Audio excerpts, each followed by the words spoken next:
Sir కూర్చో. Sir చెప్పు. ఘోరం జరిగిపోతుంది సార్. రేపా? అన్యాయం జరిగిపోతుంది సార్. మాటరా? మీరే అలాగే ఆపాలి సార్. సరిగా చెప్పు. సార్ నాకు పెళ్ళైన 3 రోజే మా ఆవిడికి 3 నెలలని తెలిసింది సార్. మా అత్తగారు హాస్పిటల్కి పిలుచుకుపోయింది సార్. స్కానింగ్ లో మగపిల్లడని తెలిసి అబార్షన్ చేపిస్తుందట సార్. ఎన్నిసార్లు చెప్పాలి నీకు?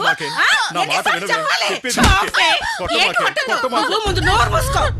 చెప్పు మాట వినిపించుకోవే.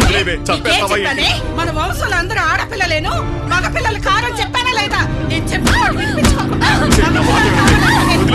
నువ్వునయ్యా.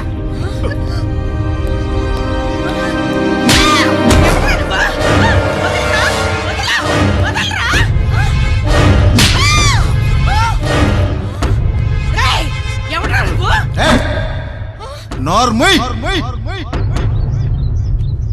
రాయకుటి సార్, మగ పిల్లాడు పుడితే తీసేద్దాం అందట. అలాగే తీసేద్దాం. ఈసారి పుట్టేది ఆడపిల్లనని రాసివ్వ మనం. అది మాకెలా తెలుస్తుంది? అది డిసైడ్ చేసేది దేవుడు కదా. మరి దేవుడు రాసిన రాత నువ్వు డిసైడ్ చేయడం ఏంటి? ఆడపిల్ల ఎందుకు కావాలి, మగ పిల్లాడు ఎందుకు వద్దు?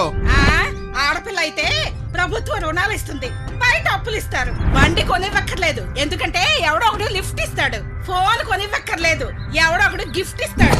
రీఛార్జ్ కూడా చేయించక్కర్లేదు, ఎవడో ఒకడు చేయిస్తాడు. డ్రెస్సులు కూడా కొనివ్వాల్సిన అవసరం లేదు, ఎందుకంటే ఎవడో ఒకడు షాపింగ్ చేయిస్తాడు. అదే మగాడైతే ఆడు బైక్ కొనాలి, ఫోన్ కొనివ్వాలి, మొత్తం ఆస్తులన్నీ అమ్ముకోవాలి. అందుకే ఈ మగ వెధవులు మాకు వద్దు వద్దు వద్దు. Right. Even God also comes from mother whom, by whom. అలాంటి మగాన్ని చంపుకుంటూ పోతే భూమి మీద మగాడనేవాడే ఉండడు. భవిష్యత్తులో మ్యూజియంలో చూడాల్సిన పరిస్థితి వస్తుంది. వినా పురుష జననం నాస్తి, వినా పురుష మననం నాస్తి, వినా పురుష జీవం నాస్తి, వినా పురుష ఏవం నాస్తి.